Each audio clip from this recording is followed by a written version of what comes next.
Suscríbete a nuestro canal cliqueando en el botón rojo y en la campanita de activar todas las notificaciones para no perderte ninguno de nuestros programas e investigaciones exclusivas.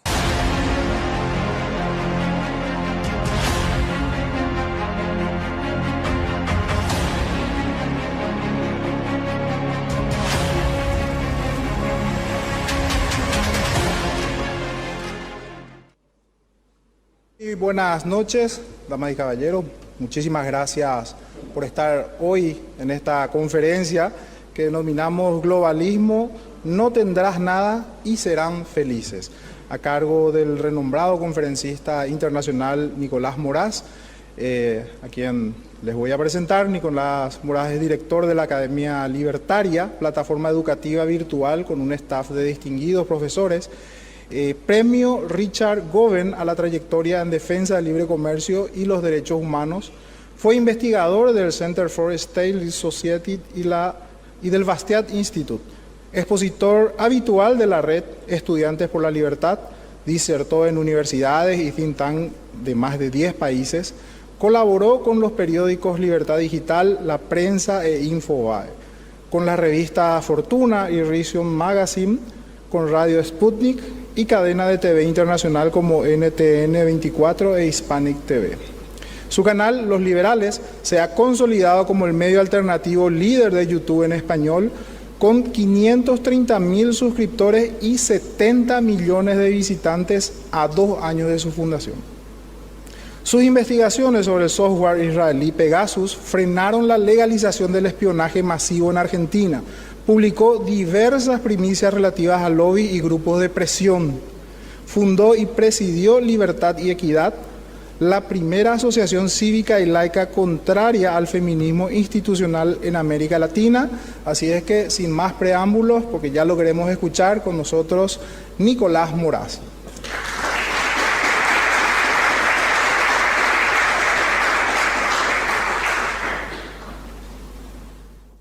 Ahora sí.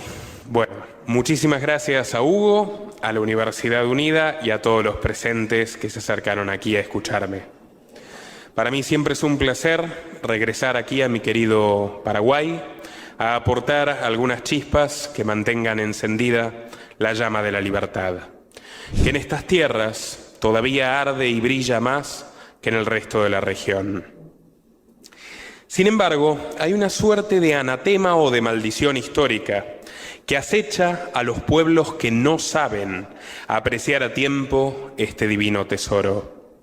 La libertad, la autonomía personal, el arbitrio de cada quien sobre su cuerpo y sobre lo que es suyo, la propiedad, que comparte significado con justicia, dar a cada uno lo que es suyo, respetar ecuánimemente el derecho de todos los individuos a gobernar las riendas de su vida y administrar el fruto de su trabajo como mejor les parezca. La libertad es la virtud cardinal, porque es la fuente de todo mérito y también de todo error sano con su consiguiente aprendizaje. Sin libertad no hay responsabilidades, sin responsabilidades no hay orden posible. Por eso la libertad es la madre del orden y no su hija. Es la dignidad esencial del ser humano, lo que le permite definirse a sí mismo, encontrar el sentido de su existencia, discernir, actuar e incluso ayudar, amar. Lo que hacemos por los demás nace de nuestra libertad. Como decía Frédéric Bastiat, la solidaridad forzada no es solidaridad. Sin la libertad no vale la pena siquiera estar vivo. Y la triste realidad es que la mayoría de las personas aprenden a valorar la libertad en su justa magnitud recién cuando la pierden por completo. Cuando ya es demasiado tarde, cuando resulta infinitamente más difícil, más arduo recuperarla, mucho más de lo que hubiera sido defenderla. Y hoy estoy aquí para brindarles una perspectiva diferente sobre las principales amenazas que se ciernen contra ella y por lo tanto contra todos nosotros. Con mayor o menor intensidad, las agendas globales traen consigo una tormenta que arrasará a quienes no estén preparados para resistirla. Vale lo mismo para Paraguay que para Canadá, para Argentina que para Estados Unidos, España, México, Colombia o Japón. Y no se equivoquen, los actuales proyectos de planificación económica y social a nivel mundial que financian y alientan muchos de los hombres más ricos del mundo no consisten en una ola privatizadora, ni mucho menos. Ojalá. Por el contrario, apuntan a regularizar al extremo nuestras rutinas, ya sea a través de estados, supraestados o corporaciones coaligadas con los estados. De allí el famoso artículo de Ida Auken, la política danesa de origen trotskista, que luego se hizo socialdemócrata y luego pasó a un partido verde ecologista. Pero la única constante que mantuvo a lo largo de su vida fue su pertenencia y su conspicua participación en el Foro Económico Mundial, que publicó este artículo tan polémico en el cual inspiramos el título de la conferencia. El artículo se titulaba 2030, no tendrás privacidad, no poseerás nada y serás feliz. Bueno, nosotros lo rebautizamos como no tendrás nada y serán felices, los integrantes del Foro Económico Mundial, claro. A primera vista parece paradójico que una organización integrada por las grandes fortunas del planeta, por las principales potencias, que son formalmente democracias capitalistas en su mayoría, esté promoviendo, esté alentando, divulgando ideas neocomunistas. De una mujer que plantea que en la próxima década todo lo que consideramos productos se transformará en servicios. Que habrá una renta universal, que se repartirán equitativamente las tareas, que las personas no tendrán bienes propios ni autos propios, que la tecnología permitirá que todo sea compartido y ecológicamente sustentable. No es demasiado diferente a la utopía final del marxismo, que plantea que después del canibalismo, de la revolución y de la contrarrevolución y de la dictadura del proletariado y de acabar de la forma que sea con el hombre viejo para dar lugar al hombre nuevo, la gente finalmente podrá abolir la escasez y vivir de las máquinas. Así que la idea no es demasiado novedosa. Lo sorprendente o lo novedoso, lo llamativo, es que se haya convertido en una suerte de proclama o de estandarte de la élite actual, que son los mayores poseedores de capital. Por lo tanto, en primera instancia parece contradictorio que emprendan una cruzada contra la propiedad privada. Bueno, ante todo es la propiedad privada de los demás lo que les incomoda. Para el Foro de Davos, por más que sea el paradigma de la oligarquía en su acepción original, es decir, los que gobiernan a través de la riqueza, no profesan ninguna simpatía por el mercado libre. Su fundador, Klaus Schwab, que hace 40 años preside las reuniones de esta autopercibida élite global, por favor si podés poner la foto de la estatua, expone en su oficina una estatuilla de Vladimir Ilich Ulyanov, Lenin. O sea, ahí tenemos a un caballero que cobra un salario anual autoasignado de 1 millón de euros por sus tareas supuestamente filantrópicas y sin ánimo de lucro, que desde Suiza, el corazón financiero y bancario internacional, reúne a todos los CEOs, a todos los gerentes generales, a todos los presidentes de Occidente y no vemos una estatua de Adam Smith. No vemos una estatuilla siquiera de Milton Friedman en su biblioteca, sino una estatua de Lenin. Y es que Schwab, que hace 40 años, insisto, preside el Foro de Davos, no se ruboriza en bautizar su proyecto de transformación económica global, el Gran Reinicio, definiéndolo como un proyecto de planificación económica centralizada, que es la antítesis del capitalismo de libre mercado. Discípulo de Henry Kissinger, en cuya cátedra de Política Internacional de la Universidad de Harvard, Schwab estudió en su juventud, este caballero lo que ha hecho es si se quiere, volver más explícitos los famosos objetivos de la Agenda 2030 de las Naciones Unidas, persiguiendo que las cuestiones, tanto públicas como privadas, de todo el mundo no sean discernidas por las personas comunes, sino por las instituciones transnacionales, por las multinacionales que con sus aportes le pagan su jugoso salario y por su propio club, por supuesto. Y Joan no está solo en esto. Bill Gates y Warren Buffett, que durante décadas se intercambiaron los primeros puestos del ranking de la revista Forbes de los hombres más ricos del mundo, han declarado en multitud de ocasiones su deseo de que se aumenten drásticamente los impuestos, las regulaciones y el gasto público. En el caso de Gates, además, es un convencido de que los gobiernos deben proveer gratuitamente educación, léase adoctrinamiento o control mental, y salud, léase control biológico o corporal. Y también es un firme partidario de lo que ha llamado el cheque robot. Y cuidado con esto, que está en boga en varios lugares. Tiene apoyo, de hecho, también del llamado Consejo del Capitalismo Inclusivo del Vaticano. El cheque robot es una iniciativa de salario universal que se sufragaría por un impuesto a las máquinas. O sea, básicamente, te dejamos sin trabajo, que lo normal es dejarte sin trabajo a través de regulaciones, de prohibiciones, de cierres, de restricciones de todo tipo que favorecen estos sujetos, y estos sujetos, que son los dueños de las máquinas, van a pagar un X impuesto para que el gobierno te mantenga y, por supuesto, seas esclavo del gobierno. Cuidado que Gates no es el único magnate tecnológico en esta tesitura. Un personaje que en muchos aspectos, al menos de cara a las cámaras, rivaliza con él, Elon Musk, si podés poner el Twitter, es un defensor de la renta universal, de que se le pague a la gente por no hacer nada. Podría decirse de, no sé, un kirchnerismo de Silicon Valley. Y como pueden ver en ese tweet del 16 de junio de 2018, se describió a sí mismo como un socialista. El hombre más rico del mundo se describió a sí mismo como un socialista.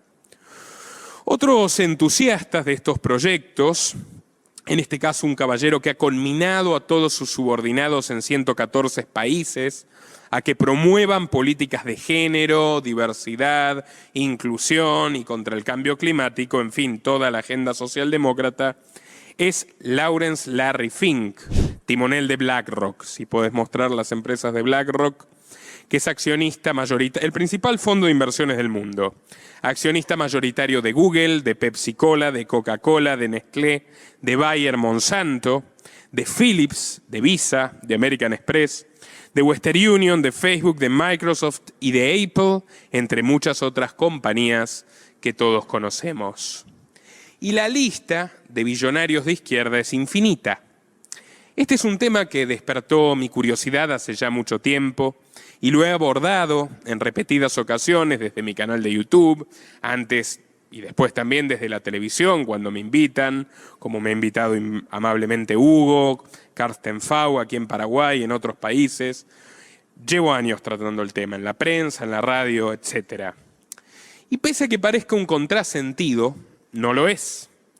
Estos señores llegaron a concentrar el capital que tienen, evitando los mecanismos naturales y beneficiosos para la humanidad del capitalismo de mercado.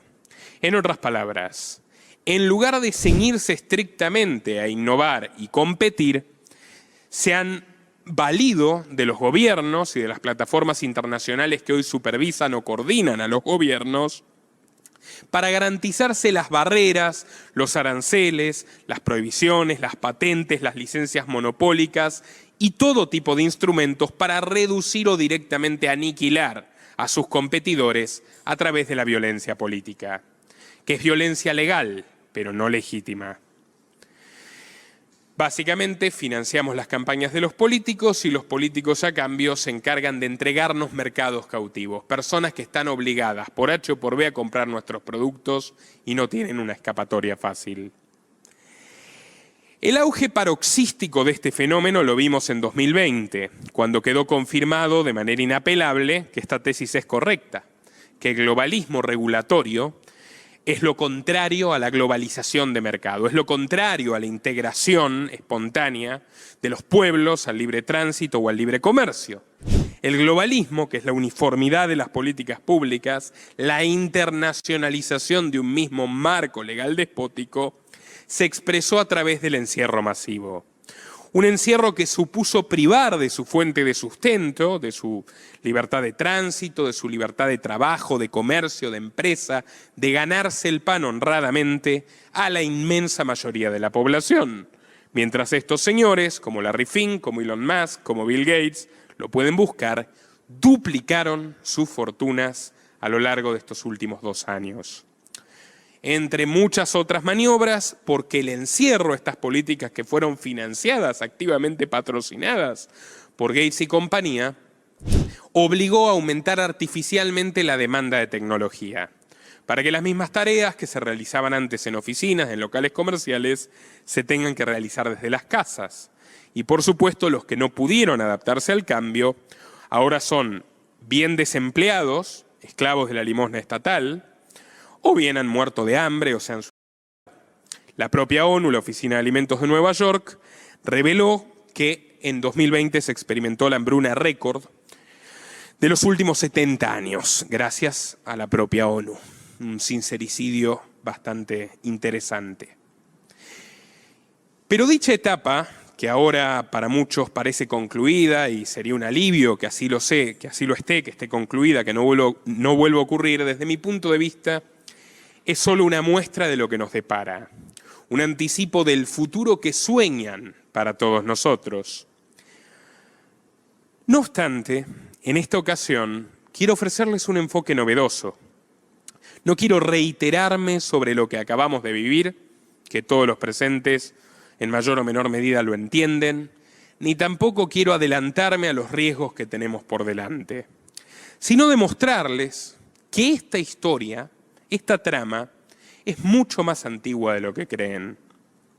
Quiero que viajemos a la génesis de este tipo de pseudoempresarios que en lugar de servir al prójimo ofreciendo soluciones concretas a problemas concretos, que es la función natural de todo hombre de negocios, han elegido el camino fácil, el de crear problemas e imponer soluciones en lugar de ofrecerlas. Siguiendo esa astuta frase de Isaiah Berlin, romper piernas para entregar muletas. Siempre disfrazando este accionar delictivo con proclamas humanitarias y discursos filantrópicos, románticos y colectivistas, que apelan al bien común mientras lo que realmente se están procurando es el mayor provecho individual, cueste lo que cueste, incluyendo derramar ríos de sangre inocente. Ya sea con guerras, revoluciones, dictaduras o más recientemente pestes y crisis generadas a partir de los marcos con los cuales se abordan, su arma predilecta es y será el gobierno, que una vez más se revela como el principal enemigo de la humanidad. Sin más preámbulo, comencemos. Podría remitirme a Alejandro Lisímaco, prominente banquero del Mediterráneo, financista y asesor de las campañas militares romanas del emperador Claudio. Pero en aras de la brevedad, prefiero centrarme en la Edad Moderna. Y un buen punto de partida es la dinastía Rothschilds. Una familia que lleva 250 años, un cuarto de milenio, protagonizando los eventos mundiales y manejando los hilos de varios actores fundamentales que han pasado a la historia, pero que en realidad oficiaron, en cierto grado, como peones de su tablero de ajedrez. La banca Rothschilds es la empresa familiar más influyente de la historia universal. La revista Forbes se refiere al primer patriarca, Mayer Amschel Rothschilds, como el padre fundador de las finanzas internacionales. A finales del siglo XVIII, y con una prístina noción de lo que hoy llamamos globalismo, Mayer envió a sus 5 hijos para ramificar la casa Rothschilds en las grandes potencias de la época. Cada uno de sus herederos encabezó su propio bastión tejiendo fuertes redes con la nobleza y los políticos del Imperio Austrohúngaro, del Británico, de las repúblicas y principados italianos y de Francia, convirtiéndose al poco tiempo en los prestamistas predilectos de los reyes de Europa. A menudo financiaron ambos bandos en las guerras europeas. Hasta el día de hoy, la casa Rothschilds y sus aliados siguen siendo una fuerza dominante. Lady Lynn, por ejemplo, comanda la revista The Economist, mundialmente conocida por su fama de predecir catástrofes como la pandemia o la guerra de Ucrania, o más recientemente, la crisis alimentaria y el proceso inflacionario que estamos sufriendo en todo el mundo. En tanto que David de Rothschild puso a un oficial gerente de su compañía francesa, al frente de la presidencia de Francia, Emmanuel Macron. O Nathan Rothschild mantiene una posición dominante en el banco ruso Sberbank, que es el principal banco de Rusia, más una rentable sociedad con el oligarca industrial Oleg Deripaska y una conveniente asistencia a Vladimir Putin y Xi Jinping en el establecimiento de su sistema de transferencias bancarias internacionales alternativas al SWIFT de Estados Unidos, que ya habían creado los Rothschilds de los años 50. Pero su derrotero comenzó en 1743, cuando el joven y oficioso orfebre judío-alemán Amschel Moser Bauer decidió abrir una tienda de monedas en el gueto de Frankfurt. Al menos Moser supo ser un emprendedor honesto en sus comienzos y fue un cambista pionero, caracterizado por su agilidad para conseguir cualquier divisa en tiempo récord. Su tienda se distinguía por un cartel con un águila romana roja, el escudo del Sacro Imperio Romano Germánico, aún vigente, y era recomendada por los clientes como la Casa del Escudo Rojo. ¿Tenés que cambiar alguna moneda? Bueno, anda a la Casa del Escudo Rojo. Razón por la cual terminaron tomando el nombre del local como propio. Se cambiaron el apellido de Bauer a Rothschild, luego sintetizado como Rothschilds, que significa en bajo alemán escudo rojo. Moser tuvo 5 hijos. Su primogénito, Mayer Amschel, quien sería el que engrandeció, si se quiere, la dinastía, por métodos non santos, no tenía espíritu empresario. No se caracterizaba por ser un joven laborioso. En cambio, su propio padre lo describió en algunas cartas como tendiente a la megalomanía, al mesianismo, a una ambición desmedida de poder. Quería ser político, una actividad que hasta entonces estaba vedada para su pueblo por las leyes antisemitas de la época. Mayer se sentía un elegido y soñaba con ser rabino, es más, quería ser el gran rabino de Europa.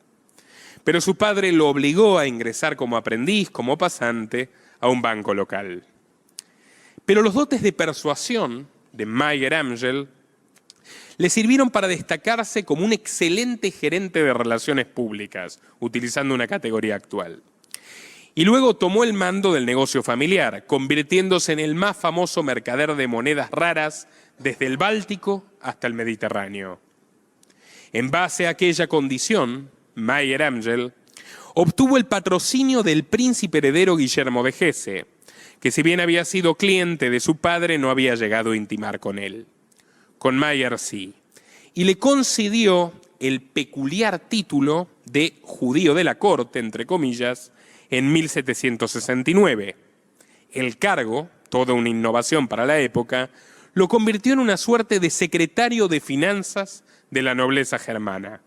Y más tarde le concedió el estatus de noble a Rothschilds. Se convirtió en barón, el barón de Rothschilds. Para entonces, Mayer cedió a la clásica tentación de la prebenda, del atajo. Consiguió habilitaciones especiales para importar monopólicamente lanas y algodón de Inglaterra, café, azúcar, pieles de conejo y otras mercancías americanas. Lo que a su vez le permitió cobrar, en su condición de monopolista, precios exorbitantes, asfixiar a los comerciantes minoristas, a los que a su vez les otorgaba créditos a tasas muy altas que si se demoraban en pagar, con ayuda del príncipe, terminaban generándole un embargo a sus bienes que quedaban a disposición de Mayer Rothschilds. Para 1780 se había convertido en uno de los hombres más ricos de los países alemanes. Se compró un palacete en Judengatze que tenía 2 sótanos ocultos, uno al que se accedía por una trampilla a través del vestíbulo y otro que, tenía una puerta escondida detrás de una pared falsa que tiempo más tarde permitirían la supervivencia de su estirpe. Rothschilds se aprovechó de la prodigalidad, del derroche de los aristócratas europeos, de los monarcas absolutos, que a diferencia de los burgueses que comenzaban a surgir, no se habían ganado el dinero con el sudor de su frente. Lo habían heredado o se lo robaban periódicamente a los súbditos. Por lo tanto, eran muy responsables en la administración de las finanzas y Rothschild se aprovechó de esto para expandirle líneas de crédito de deuda pública, como la conocemos hoy, a docenas de ducados y principados. Y no importa si no le pagaban porque lo compensaba con salvoconductos y negocios espurios garantizados con las coronas, como los que acabo de comentarles. Su nuevo cliente favorito fue el príncipe heredero Wilhelm, quien se terminó convirtiendo en rey, Wilhelm IX, el rey de Hesse-Kassel en 1785 y que llevaría a Rothschilds a la consolidación definitiva. Pero mientras tanto, Mayer observó, podríamos decir, el refrán de a río revuelto, ganancia de pescadores. Observó una gran oportunidad para desarrollar su independencia económica de los nobles europeos en 2 revueltas que respectivamente, pese a Rothschilds y gracias a Rothschilds, se tornaron decisivas para el futuro de la humanidad. La Revolución Americana, que es esa pintura que ven allí, y la Revolución Francesa. Respecto a la guerra de independencia de las 13 colonias en Norteamérica, Rothschild se posicionó en contra. Recordemos que al principio, si bien desde mi punto de vista no continuó muy bien, en principio fue una gesta libertaria contra el monopolio comercial británico, contra la centralización política de Londres y contra los excesivos impuestos, entre otros el impuesto al té. Por eso el Tea Party, que es el desencadenante de la Revolución Americana. Rothschilds negoció una millonaria venta de uniformes y caballos a las tropas austríacas que apoyaron a Inglaterra, congraciándose así por primera vez con el rey Jorge III, que le terminaría delegando a Rothschilds las operaciones financieras de los mercenarios de Hesse. El muchacho que ven caído en esta primera pintura, la que recién salió, es un mercenario hessiano, que eran básicamente tropas del reino de Hesse-Kassel, del cual Rothschild era secretario del rey, que se le alquilaban a distintos imperios del mundo, en este caso al británico, para ir a reprimir salvajemente a los insurgentes. Eran conocidos por su disciplina marcial y por el carácter completamente sanguinario y despiadado. Aniquilaban a quien tuvieran a su paso. Bueno, Rothschild manejaba las finanzas de estos mercenarios. Pese a la derrota, porque perdieron los ingleses y sus socios, Rothschild consolidó ampliamente su fortuna a partir de esto. Y 13 años más tarde, con el advenimiento de una nueva revolución, esta vez mucho más cercana, la francesa tomó una postura diferente. Decidió estar a favor de los insurgentes y en contra del antiguo régimen, del orden establecido. Los Borbones le habían puesto trabas, los reyes, la dinastía real francesa, le habían puesto trabas para su proyecto de establecerse en París. Y él había establecido como una suerte de emisario secreto, de gestor de sus finanzas en Francia, al obispo Talleyrand, que era tesorero de la iglesia. Un puesto importantísimo en la época. La Iglesia Católica Francesa era la corporación más rica del mundo, más rica incluso que el papado.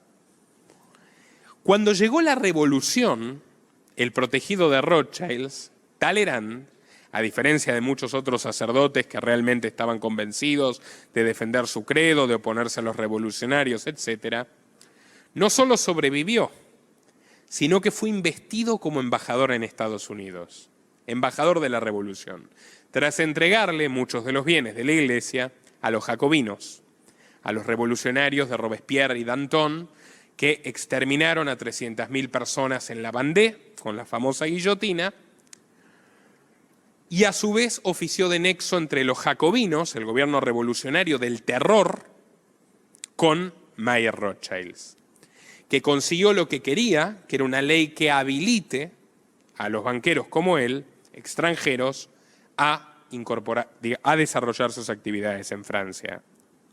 A través de Talleyrand, Rothschild tendría una influencia extraordinaria en las próximas décadas de la política francesa, porque luego de que caen los jacobinos y mueren en su propia ley, Robespierre, Marat es asesinado en la bañera, Robespierre es guillotinado por su propia guillotina, cuando se establece el directorio, Talleyrand se convierte en canciller, ministro de Relaciones Exteriores.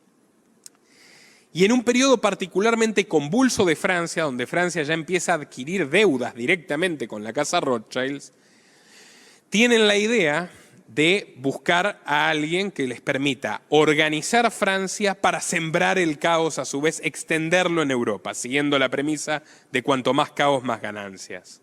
Ese alguien fue el joven general de artillería, Napoleón Bonaparte. Se organiza una expedición a Egipto, que es la primera gran victoria simbólica de Napoleón, porque realmente fue un desastre, fue una pérdida terrible para los franceses. Muchos soldados murieron de malaria, fue una campaña costosísima, pero se orquestó una campaña publicitaria, en gran medida a través de los periódicos que habían surgido con la Revolución, insuflada por Talleyrand y financiada por Rothschild, que hizo ver a Napoleón como un gran héroe. Talleyrand persuade en un periodo de guerra civil permanente de que un general de estas características podía imponer el orden, lo nombran cónsul y más tarde se autodenominaría emperador. Y comienza el periodo de las guerras napoleónicas, que como sabemos sembró el caos en toda Europa, permitió a su vez la independencia como una consecuencia, a mi juicio, positiva, la independencia latinoamericana. Y para el final de las guerras napoleónicas, Talleyrand, ya en contra de Napoleón, posicionado en contra de Napoleón, que se le había soltado la rienda, estaba actuando por sí solo, conspira contra él a favor de los ingleses y los Rothschilds llevan a cabo una maniobra brillante, la maniobra que los consolidaría en forma definitiva. No solo estaban prestándole y financiándole a todos los bandos en disputa, a la Santa Alianza, a los rusos, a los ingleses, a los portugueses, a los españoles antes de que caigan frente a Pepe Botella, Largo, etc. Sino que cuando llegó la hora decisiva, la batalla de Waterloo, la derrota final de Napoleón, ellos hicieron valer una extensa red de mensajeros que habían desarrollado 2 siglos antes de que exista el mail o de que exista Facebook. Utilizaban a sus propios corresponsales que viajaban por rutas clandestinas para tener conocimiento antes que nadie del resultado de las batallas. Y vendían esa información. Se habían ganado un gran prestigio con la comunicación de las noticias. Cuando los Rothschilds se enteran de que Napoleón perdió la batalla, deliberadamente hacen correr el rumor contrario, una fake news, que Napoleón en realidad ganó. ¿Qué sucede? Si ganó Napoleón, Inglaterra está perdida. Se desploman los títulos de la Bolsa de Londres a precios irrisorios, los más bajos que nunca habían tenido, y los Rothschild se compran las compañías más importantes de Inglaterra a precio de ganga. Días más tarde se conoce la verdad, no ganó Napoleón, perdió, ganó Inglaterra, Napoleón fue capturado, los títulos se disparan al precio más alto que nunca habían tenido y los Rothschild se convierten en la familia más rica del mundo. Bueno, para 1820 tenían el control total de la economía del Imperio Británico. Napoleón, arrepintiéndose de su propia asociación con los Rothschild, dijo que cuando un gobierno depende del dinero de los banqueros, son ellos, y no los líderes del gobierno, los que controlan minuciosamente la situación, ya que la mano que da está por encima de la mano que recibe. Luego, con el siglo XIX, comienzan a aparecer los millonarios convencidamente socialistas, que están realmente persuadidos de transformar completamente el sistema, de que sobran curiosamente, en el mundo. 2 de ellos fueron franceses.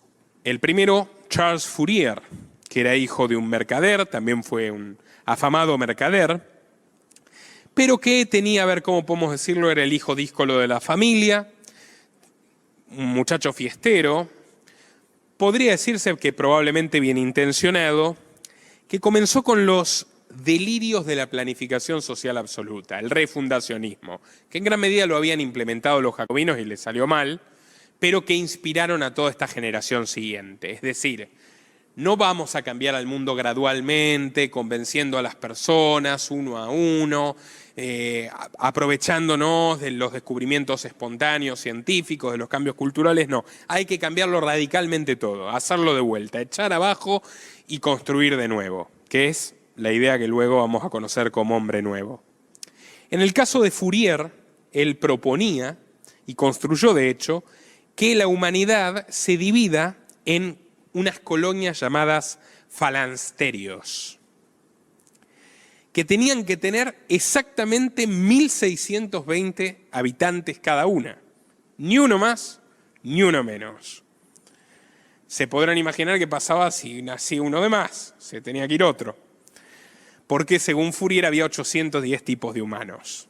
Bueno, según él tenía que haber 6 millones de falansterios, que a su vez tenían que estar coordinados por un omniarca mundial, un rey del mundo, que por supuesto tenía que ser Fourier, naturalmente.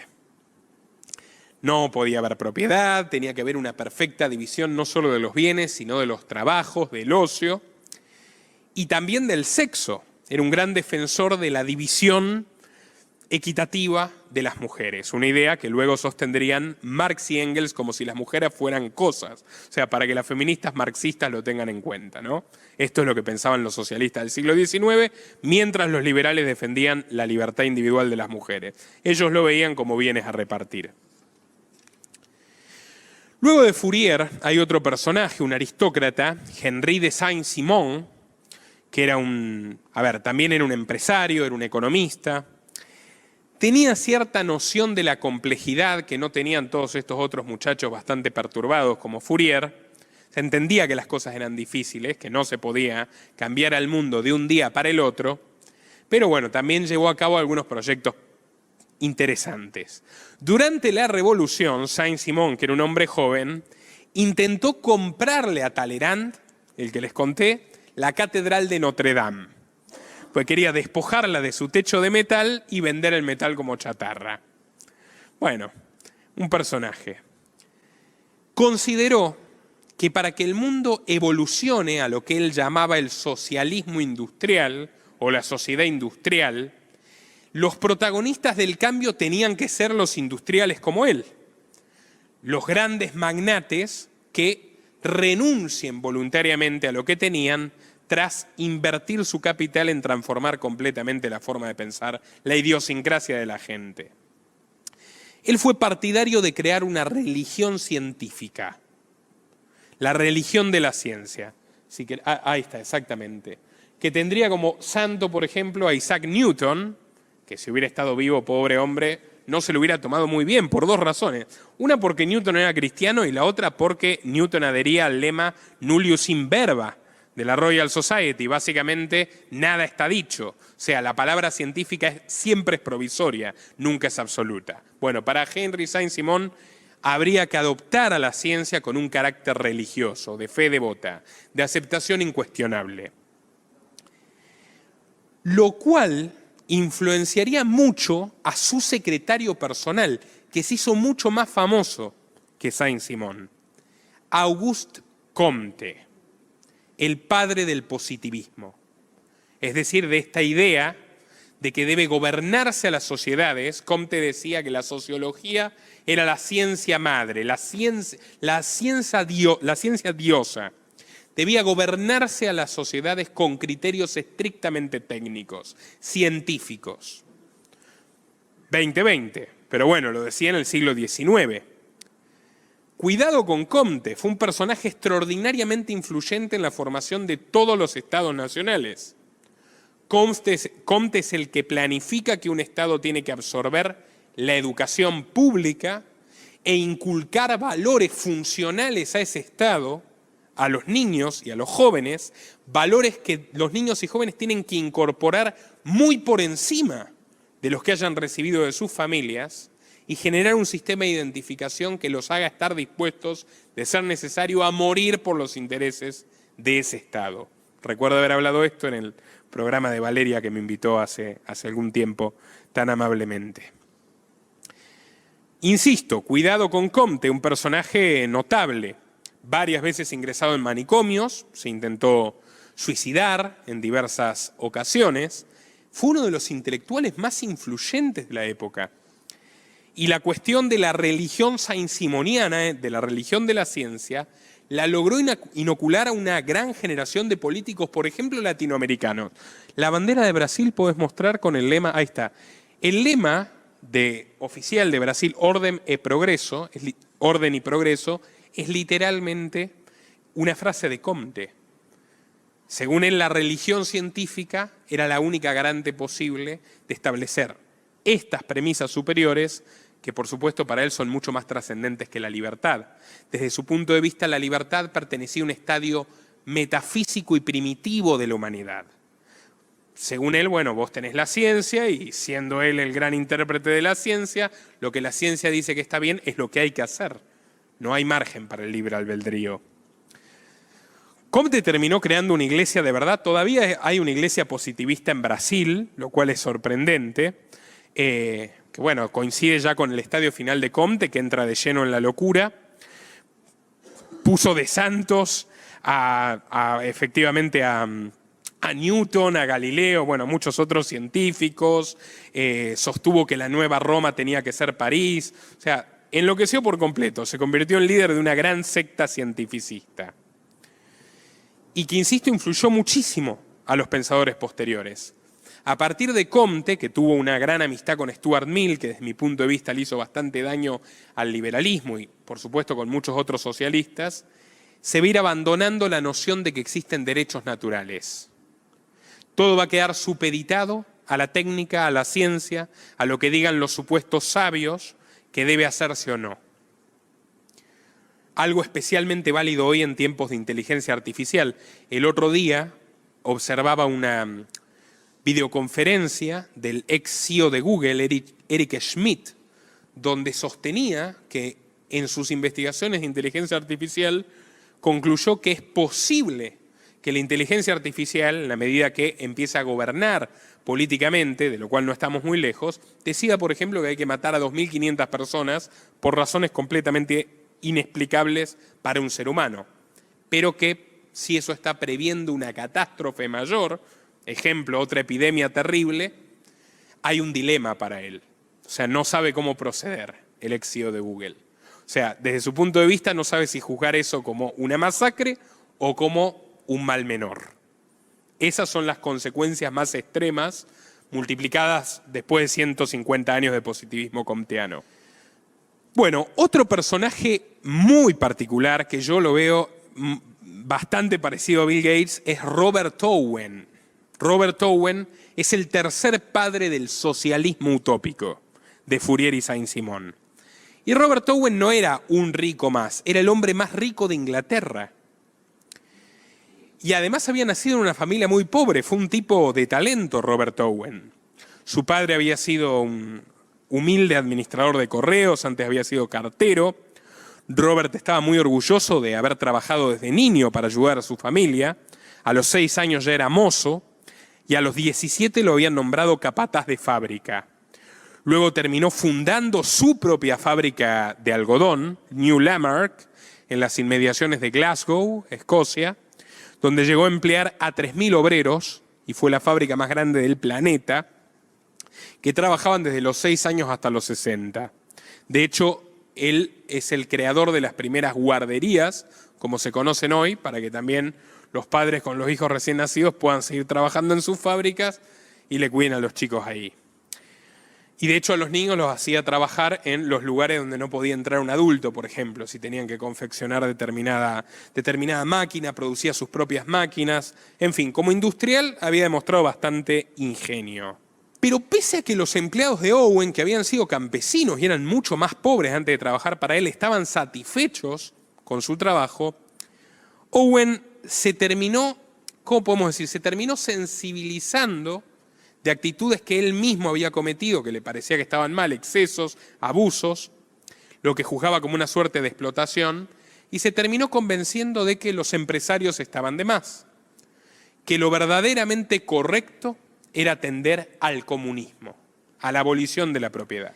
Ojo, a diferencia de otros, era un tipo relativamente pacífico. Entonces su proyecto pasaba por armar comunidades. O sea, bueno, vamos a armar una comunidad comunista, va a funcionar, la gente se va a amar, van a ser todos felices, no va a haber miseria, no va a haber dolor, y vamos a persuadir a todo el mundo entonces de que tienda al comunismo. Varios de sus proyectos en Inglaterra fracasaron, pero el tipo no se daba por vencido.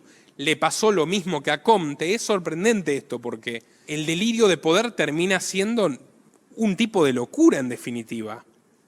Owen terminó hablando, y esto consta en sus propias cartas, hablando con Platón y Ciro el Grande a través de una bola de cristal. Pero bueno, tenía una gran fortuna y estaba dispuesto a hacer lo que quería, con lo cual decidió crear desde cero su propia ciudad comunista en los Estados Unidos. Tomó un préstamo del padre de su esposa, Robert Dale, que era el principal banquero de Inglaterra junto con Rothschild, de hecho era socio de Rothschild en otros negocios, y se compró una ciudad entera en 1825, en el estado de Montana, Estados Unidos, que por cierto lo recibió con pompas y honores. Estados Unidos no tenía absolutamente ningún problema en ser la sede fundacional de la utopía comunista. El Congreso lo condecoró a Owen y todo. Y se compró, perdón, Montana no, en Indiana, se compró la ciudad de Armonía. Se la compró el reverendo Rape, que la había fundado, era una ciudad de religiosos, una comunidad tranquila que funcionaba bastante bien. Había muchas ciudades de ese tipo en el interior de los Estados Unidos, pequeña, y el reverendo Rape se la vendió entera a Owen, que invirtió el 75% de su fortuna, la fortuna más grande del momento, en dotarla de las mejores máquinas industriales, agrícolas, los mejores caminos, los mejores edificios, y se lanzó a reclutar voluntarios, 900 colonos. No tuvo mucho, no tuvo mucha idea de a quién convocar. Por ejemplo, no se le ocurrió preguntar si esas personas tenían un oficio, cuáles eran sus antecedentes, cuáles eran sus intenciones, cuál era el grado de sus convicciones. Él simplemente los convocó y dijo, la magia de compartirlo todo va a ser de esto un pequeño paraíso. Obviamente tuvo que volver a Inglaterra para seguir ocupándose de sus negocios y dejó a cargo a su hijo Robert Dale Owen. Cuando regresó, después de un año, tras haber creado la pequeña ciudad mejor capitalizada de todos los tiempos, descubrió que estaban en quiebra. En un año. Esto es historia. En un año estaban quebrados, arruinados. Había 5 facciones beligerantes entre los ciudadanos. Nadie trabajaba, nadie quería trabajar, todos se acusaban entre sí de que querían vivir a expensas de los demás. El nivel de producción era nefasto, no alcanzaba para la subsistencia.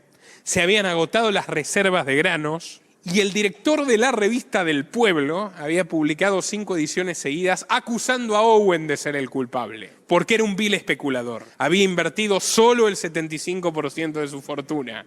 Si hubiera invertido el 100% no hubiera pasado. ¿Y saben qué hizo Owen?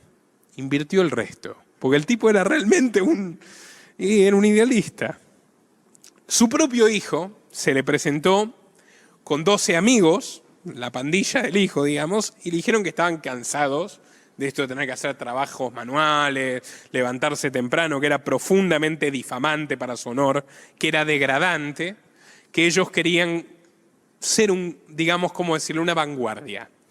Se llamaban a sí mismos los literati, querían pasar su tiempo pintando cuadros, como bibliotecarios, como inspiradores de las musas de la nueva sociedad, y le pidieron que les dé algún cargo burocrático, que tengan que dar algún sellito, que puedan cobrar por ese sellito, algo más tranquilo.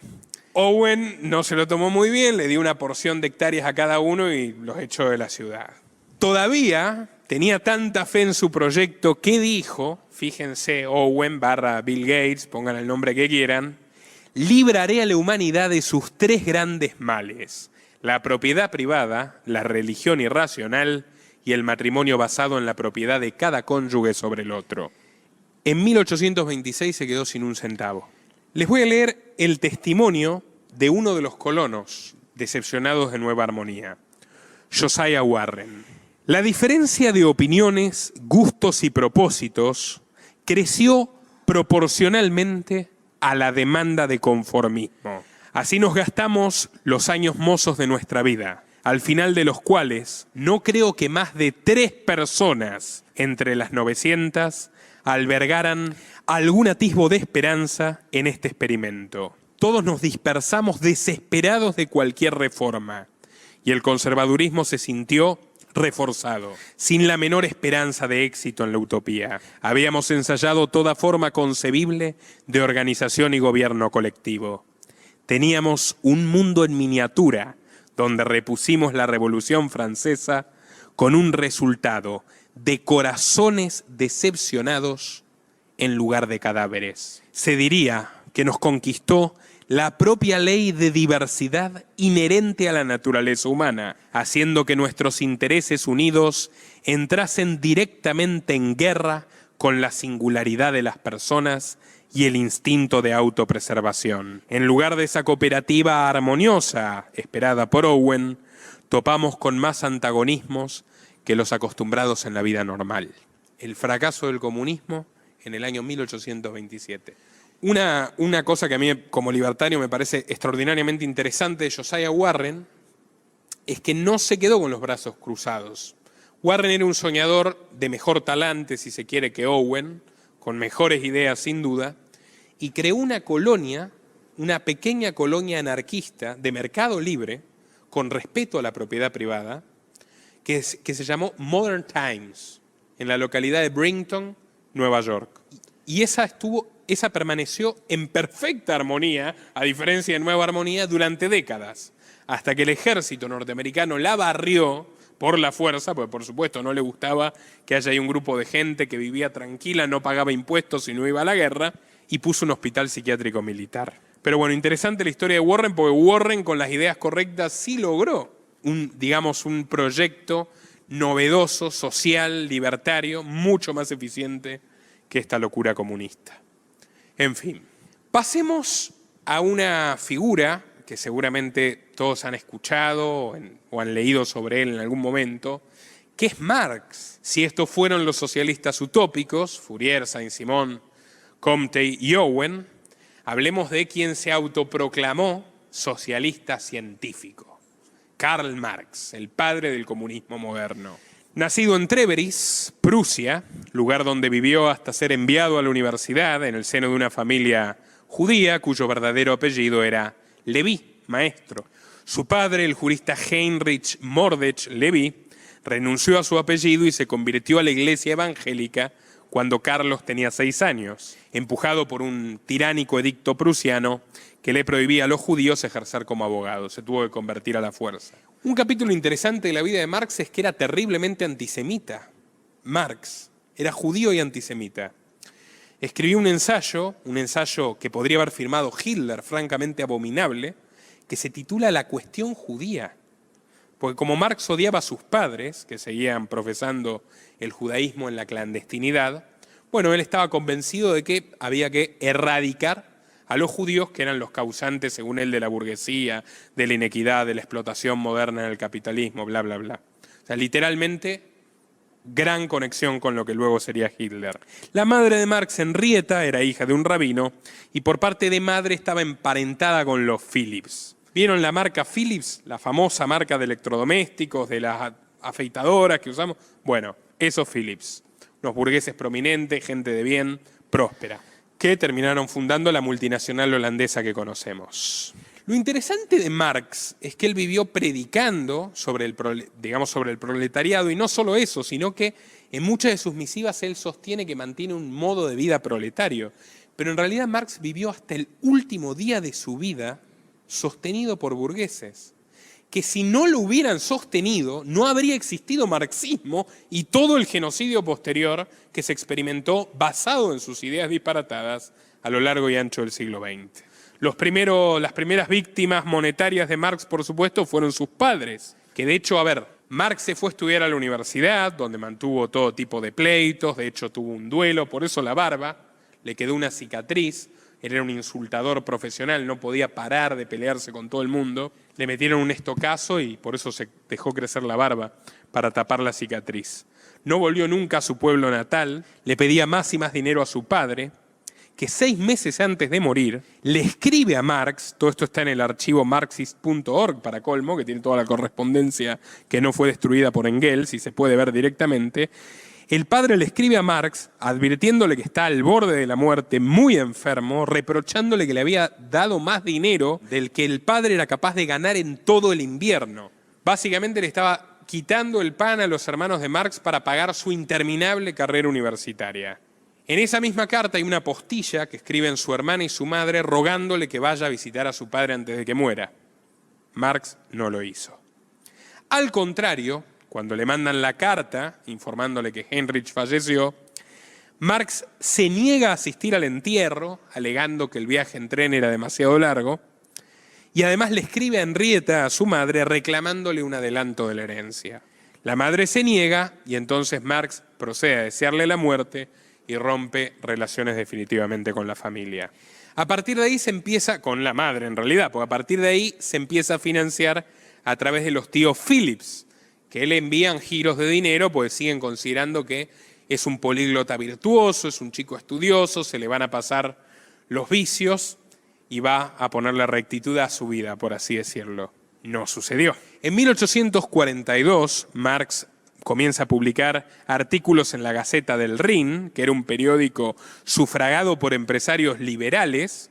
Marx no toma una postura particularmente ofensiva, obviamente, para poder seguir publicando sus artículos, aunque le daban bastante libertad de expresión. Y conoce y se casa con Jenny Bost Westphalen, hermana del ministro del Interior de Prusia, de linaje muy aristocrático. Westphalen viene de Westfalia, la familia de uno de los países alemanes, la familia real, la familia del rey, literalmente, de Westfalia, con quien Marx formaría su propia familia, que, terminaría siendo muy castigada por su carácter despótico. Marx se gastó hasta el último centavo de la dote millonaria de su mujer, luego de vivir como un rey a palacio en París, comprando 500 fusiles para que los obreros de la comuna belga vayan a morir por él.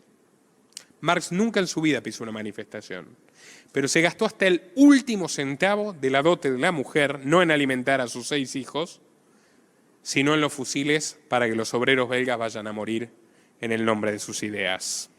Por lo cual terminaron en la ruina. Con un préstamo de un amigo socialista, Ferdinand Lassalle, se va a Inglaterra, un préstamo que nunca le va a devolver, por supuesto, refunfuneando que no le queda otra opción que vivir en Londres, en el epicentro del capitalismo de la revolución industrial, porque la prosperidad es tan grande que ha hecho que hasta la clase obrera viva en forma acomodaticia. O sea, él se queja de que la prosperidad del capitalismo haya mejorado las condiciones de vida de los pobres, él incluido, porque él se considera un pobre. Se arruinó comprando fusiles. Pero hay que reconocerlo, el tipo a su forma tuvo suerte, no trabajó en su vida y apareció en Engels, otro industrial prusiano que conoció en París, hijo de un importante empresario que tenía fábricas textiles en Manchester, en Inglaterra, y al que Marx exprimió sin ningún tipo de piedad hasta el fin de sus días en todo sentido, porque Engels no solamente lo mantenía económicamente, Engels era todo para Marx. Por ejemplo, la letra de Marx era completamente ilegible. Cada frase del Capital, cada desvarío que escribió en su vida Karl Marx, lo tuvo que transcribir Engels, que es descrito unánimemente como un tipo simpático, de buenos sentimientos, buen mozo, inteligente, que escribía muchísimo mejor, lo cual se puede ver incluso en sus libros, con los que no estoy de acuerdo, pero que son muy interesantes, El origen de la familia, La propiedad y el Estado, por ejemplo, de Engels. Pero había algo en el carácter mesiánico de Karl Marx que lo hechizó poderosamente. Una vez más da muestra de su carácter Marx cuando muere la esposa de Engels, y Engels le manda una carta desde Prusia diciéndole: ha muerto Mary Burns, su mujer de toda la vida. A lo que Marx le contesta, en la misma carta de condolencias, que está escaso de dinero y que se retrasó el pago de la mensualidad.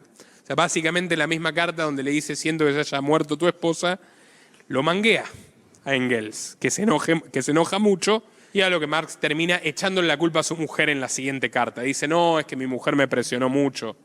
Claro, ¿por qué lo presionó la mujer? Porque de los 6 hijos, 3 murieron de hambre. Marx dejó morir a 3 de sus hijos de hambre, rechazando la oferta de un amigo suyo que tenía a 100 metros de su casa, en la esquina de la misma manzana de Londres, una academia de lenguas, y que le había ofrecido el profesor Wolf trabajar con él. Pero ¿cómo iba a trabajar Marx? Llegó a decir que es como si Jesucristo se hubiera dedicado a trabajar en la carpintería de José. 3 de los 6 hijos murieron de hambre. Murieron de hambre. Concretamente, su pequeño hijo de 6 años, Edgar, al que Marx enviaba a la carnicería a mendigar carne en harapos para darle pena al carnicero, murió de frío. Los otros 2 de hambre. Y las 2 hijas de Marx se suicidaron. Por cierto.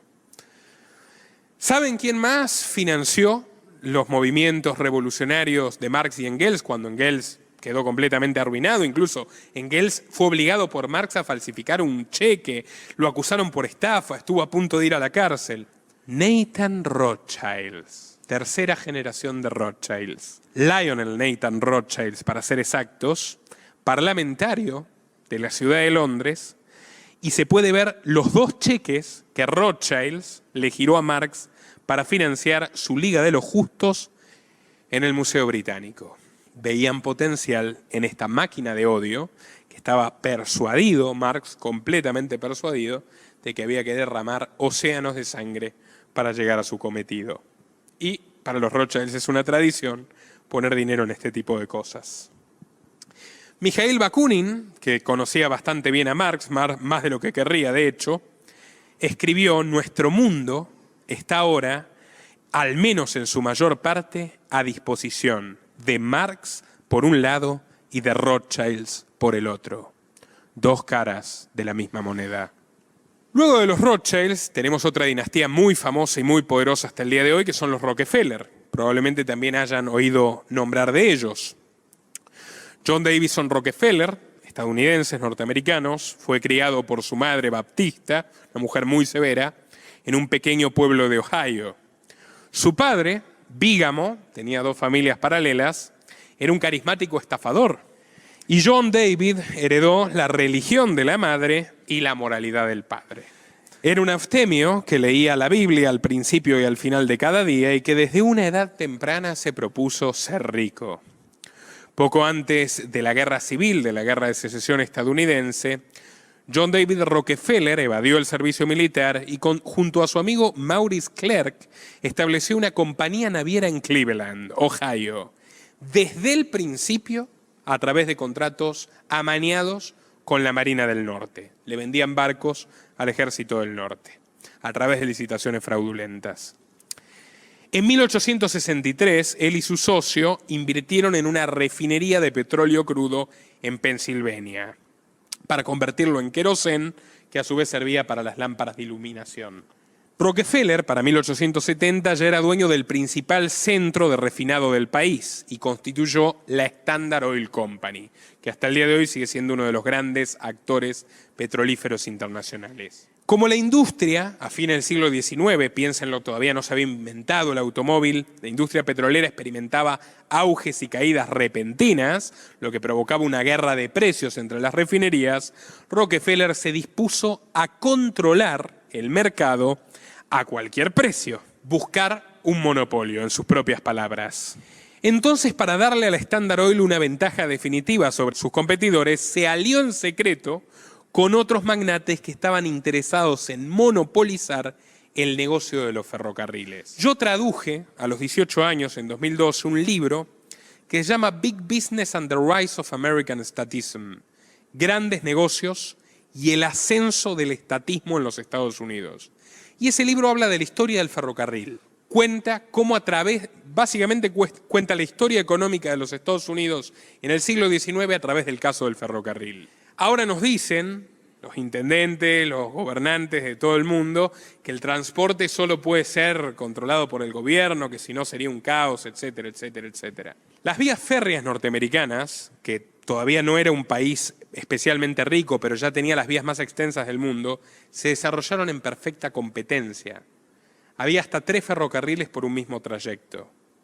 De hecho, a diferencia, por ejemplo, de la conquista de la Patagonia, donde primero interviene el Estado, luego el tren y finalmente llegan los hombres, los colonos, en el oeste norteamericano primero llegaron los privados, luego los trenes en plural y finalmente el gobierno. La industria de los ferrocarriles fue extraordinariamente prolífica mientras se mantuvo competitiva y permitió conectar ese monstruo inmenso de 9 millones de kilómetros cuadrados de costa a costa que es los Estados Unidos. Fue el gran, si se quiere, el gran motor del crecimiento económico de los Estados Unidos en el siglo XIX. Pero Rockefeller, aliado con otro muchacho de su calaña, Cornelius Vanderbilt, terminó haciendo lobby para crear, primero se compraron los principales trenes, y después, para exterminar a todos los propietarios de compañías ferroviarias más pequeñas, hicieron lobby explícito, el libro lo documenta muy bien, para crear una comisión, un Buró Federal de Ferrocarriles, un ente regulatorio que en el nombre de la seguridad de las personas establezca una serie de pautas y de impuestos especiales que, por supuesto, terminaron aniquilando a los pequeños actores. ¿Qué sucedió acto seguido? Los Rockefeller y los Vanderbilt desinvirtieron masivamente en los ferrocarriles. ¿Por qué? Porque ya tenían el proyecto del transporte a combustión con su propio petróleo. Adquirieron tal poder, aniquilando deliberadamente al sector de los ferrocarriles, que Rockefeller terminó presionando al gobierno, que se sentía profundamente amenazado por él, hasta que le dieron la patente monopólica del petróleo, que ni siquiera había descubierto él. Bueno, es muy interesante estudiar cómo sigue, digamos, este patrón a comienzos del siglo XX y en torno a lo que fue una etapa de quiebre definitivo entre la inmensa prosperidad y la era de paz que llamamos la Belle Époque, la Bella Época, los fines del siglo XIX, la segunda revolución industrial, cuando se apaciguan las guerras, prácticamente desaparecen, cuando se genera el salto en calidad de vida más grande de la historia de la humanidad, cuando se pasa de las velas a la energía eléctrica, de los caballos a los automóviles y luego a los aviones en 20 años, del telégrafo al teléfono, eso es la Belle Époque, a la Gran Guerra, la Primera Guerra Mundial, que va en la Primera Guerra Mundial, la segunda como consecuencia, la Revolución Bolchevique, el siglo del genocidio, el siglo XX. ¿Qué pasó para terminar esa etapa de prosperidad y comenzar una era tan sangrienta? Bueno, a ver, por ejemplo, la familia Morgan, si podés mostrar ahí otra diapositiva, ese es Morgan. John Hay, secretario de Estado del gobierno de Theodore Roosevelt, el primer Roosevelt, un expansionista, si se quiere, un imperialista estadounidense a carta cabal, que asesinó 1 millón de filipinos en la invasión de 1898, John Hay casó a su hija con el hijo de William Whitney, que era un hombre, un gerente conectado a los Morgan. Los Morgan, socios de los Rockefeller, fueron los primeros en desembarcar en el sector financiero en los Estados Unidos, a gran escala. Prestamistas del Estado, los Rothschild de Estados Unidos. El siguiente secretario del Tesoro y antiguo secretario de guerra, el responsable de matar a 1 millón de filipinos, fue el amigo de Morgan, Elihu Root, que además era su abogado personal. Ese es Morgan, no le gustaba que le saquen fotos porque no quería que la gente lo reconozca. Hay un fotógrafo, le está sacando una foto y Morgan le quiere pegar con su bastón. Root, a su vez, como secretario del Tesoro y secretario de Estado, nombró como secretario adjunto a su mejor amigo, Robert Bacon, el mejor amigo de Morgan. O sea, ya estaban copando todo el gobierno, que a su vez era socio de Morgan en una tabacalera. Y a su tiempo, Bacon se convertiría también en secretario de Estado de Theodore Roosevelt. El primer secretario de Marina designado por Theodore Roosevelt fue Paul Morton, vicepresidente de la compañía Atchison, Topeka and Santa Fe Railroad de Morgan. Y su secretario asistente, Herbert Satterley, era conocido en el mundo de los negocios por ser el yerno de JP Morgan.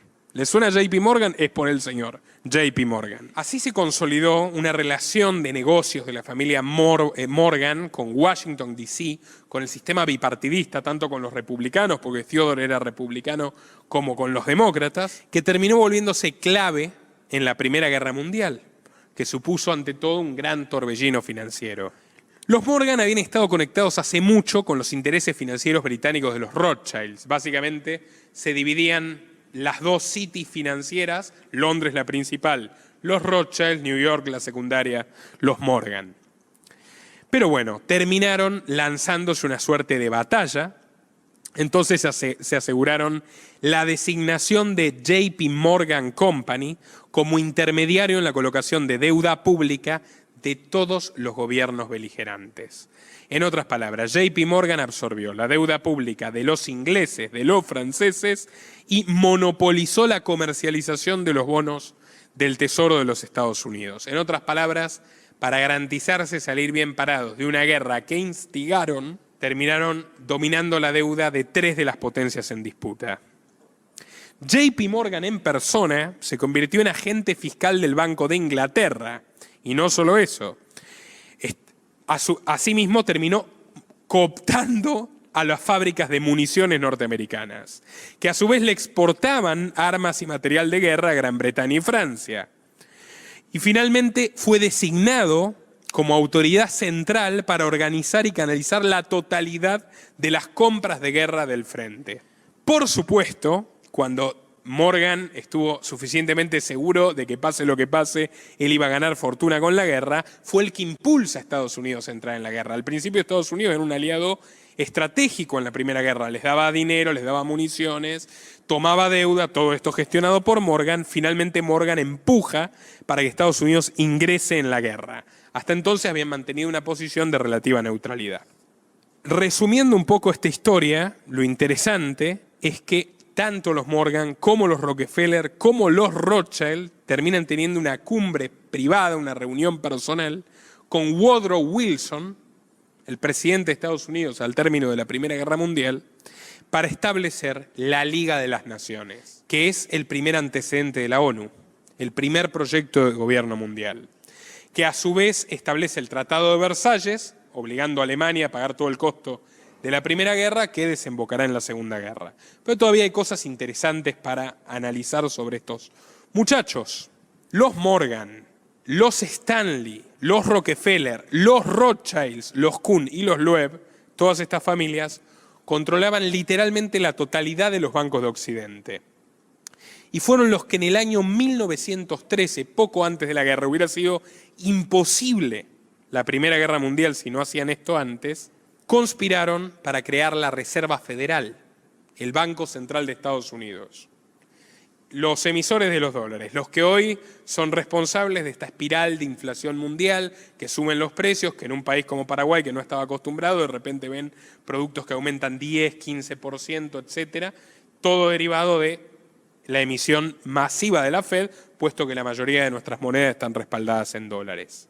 Bueno, la Fed la crearon estos muchachos. De hecho, se encargaron de crear la Fed, que es anticonstitucional, por más que la Constitución norteamericana sea cartón pintado, es una institución público-privada gestionada por el gobierno federal que se saltea la autoridad de los estados de la Unión, etcétera, etcétera, etcétera, que interviene directamente en las transacciones. Por varias razones era ilegal y conspiraron para que se cree un día antes de Navidad. Cuestión que nadie se entere, pues están todos ocupados organizando la cena navideña de 1913. Esto lo cuenta muy bien Murray Rothbard en un libro que se llama El caso contra la Fed. Bueno, ahora otro costado de la Primera Guerra Mundial, si podés poner a Parbus, por favor, otro costado muy interesante de la Primera Guerra Mundial es que engendra a la Unión Soviética, la caída del zarismo y la revolución bolchevique. El primer régimen oficialmente comunista, que además toma una potencia, que era Rusia, que en ese momento tenía más habitantes que ahora, tenía más de 200 millones de personas. ¿Qué aprendimos nosotros de la Revolución Rusa? La Revolución Rusa la hizo Lenin. con ayuda de Stalin, eventualmente con Trotsky, que ahí lo ven en el medio. Bueno, eso no se condice exactamente con la realidad. El principal hacedor de la revolución bolchevique, del triunfo del comunismo, es el señor de la izquierda, Alexander Parvus. Había nacido como Israel Gelfand en Bielorrusia, decidió cambiarse el nombre a Alexander Parvus porque según sus propias palabras sonaba mejor, y fue el socio y el mejor amigo de Trotsky durante sus primeros años como revolucionarios. Si algo los diferenciaba tanto a Parvus como a Trotsky de Lenin, es que Lenin era cobarde, patológicamente cobarde, como Marx, y ellos eran tipos arrojados, por lo menos en su juventud, dispuestos a morir por la causa. Con la financiación de 3 viudas de industriales, que el zar Nicolás II había confiscado por sediciosos, según él, armaron el primer movimiento revolucionario, el primer intento de golpe en 1905. Parvus era un analista internacional espectacular. Predijo que Rusia iba a salir derrotada de la guerra con Japón en aquella época, que era una oportunidad muy buena para realizar el golpe y estuvieron a punto de tomar el poder en 1905. Pero le salió mal, Trotsky fue preso a Siberia, luego se escapa y después se va a Nueva York a buscar fondos, le voy a contar esta historia porque es muy divertida, y Parvus logra escaparse sin que lo metan preso. Bueno, Parvus, que era un marxista, era un convencido comunista, termina estudiando finanzas, se convierte en un gran broker, en un gran operador de la bolsa de la época. En el Imperio Otomano, debilitadísimo en el contexto de la Primera Guerra Mundial, va a haber un golpe de Estado que van a perpetrar un grupo denominado los Jóvenes Turcos, que es un grupo socialista, no es comunista, es laico, es cientificista, están inspirados por Comte, y su líder Talat Pasha va a contratar a Alexander Parvus como asesor principal de su gobierno, porque lo considera un tipo brillante. ¿Qué hace Parvus? Bueno, exacerba el nacionalismo de los jóvenes turcos, pese a que él como marxista es internacionalista. Dice, bueno, vamos a aniquilar a los armenios. Los armenios, un pueblo sometido históricamente por el Imperio Otomano, en el contexto del tumulto, del golpe de los jóvenes turcos y que derriban al sultán, los armenios se quieren independizar. Bueno, Parvus dice, vamos a aniquilarlos. ¿Pero cómo? Los jóvenes turcos están embargados. Un embargo de armas del Imperio Británico que le prohíbe, más o menos como Estados Unidos hoy con Rusia o países similares, Gran Bretaña prohíbe que le vendan armas al nuevo régimen turco a través de una empresa de Parvus. Parvus establece una sociedad fantasma, compra masivamente armamento británico y se lo revende a sus asesorados, los jóvenes turcos, para que lleven adelante el genocidio armenio, que después del genocidio de la Segunda Guerra Mundial y del genocidio estalinista es el tercero más importante en magnitud de la historia de la humanidad. Con ese genocidio, Parvus se convierte en uno de los hombres más ricos de Europa y decide establecerse en Alemania. Antonio Escotado, extraordinario historiador y filósofo español, interpreta la Primera Guerra Mundial en gran medida como una conjura contra aquella Alemania que había desarrollado un capitalismo industrial más competitivo que el británico, sin una expansión colonial sanguinaria como la que tenían los ingleses o los franceses. Básicamente Francia, Inglaterra y en menor medida Estados Unidos, aprovechándose, con gente como Morgan y Rockefeller a la cabeza, se lanzan a toda costa, buscan cualquier pretexto para diezmar a esa Alemania de la bella época, de comienzos del siglo XX, que es notablemente más pacífica y notablemente más productiva. Es la Alemania del padre de Engels, de la gente que trabajaba, que prosperaba, del padre de Marx, de esas personas que sus hijos despreciaban, pero que se habían dedicado a trabajar duro, a ahorrar, a engrandecer, a dejar un legado, etc. Parvus se ubica estratégicamente en Alemania porque sabe que va a ser, digamos, el objetivo principal. Y allí convence, cuando Alemania lucha en 2 frentes, el occidental contra Francia, Inglaterra y Estados Unidos, y el oriental contra Rusia, imagínense todos los gigantes que tenían alrededor, Primera Guerra, repito, allí convence al gobierno alemán de una herramienta que puede salvarlos y llevarlos a una victoria definitiva: derrocar al gobierno de Rusia. ¿Cómo? a través del partido bolchevique. Así que 12 años después de su intento de golpe fallido, Alexander Parbus tiene su revancha. Convence al gobierno alemán de financiar el viaje de Lenin, que estaba exiliado en Suiza hace décadas, no había pisado Rusia jamás, no había participado en ni una protesta, absolutamente nada. Convence de llevar a Lenin con un salvoconducto en un tren acorazado, cargado de 20 millones de marcos oro, que es como si hoy dijéramos más o menos 20.000 millones de dólares, a Rusia, para que un partido ultraminoritario de 1.000 personas, el partido bolchevique, 1.000 personas, en un país de 200 millones, compre la prensa, la policía y los servicios de inteligencia. En un momento de tumulto, que precisamente el zar ya había abdicado, estaba el gobierno provisional de Kerensky, que era un moderado, los bolcheviques hacen su desembarco triunfal y a través de esta financiación y a través de la inteligencia milimétrica de Parbus, que por supuesto se cobró su buena comisión mediante, terminan tomando el poder y firmando el tratado de rendición, que era lo que le prometían a Alemania, efectivamente. Lo firma Trotsky como canciller de Lenin. De hecho, Lenin odiaba a Parbus, pues Lenin era una personalidad muy parecida a la de Marx. Y cuando Parbus lo va a buscar a Suiza, para decirle, mirá, ya te resolví todo, Parbus sabe que Lenin lo desprecia y se le acerca, le pone la mano condescendientemente sobre el hombro, esto está escrito en las cartas de Lenin, y le dice, ¿viste? Solo un millonario marxista podría ejecutar tu revolución. Y Alemania perdió, así que no le salió bien el juego por ningún lado, pero bueno.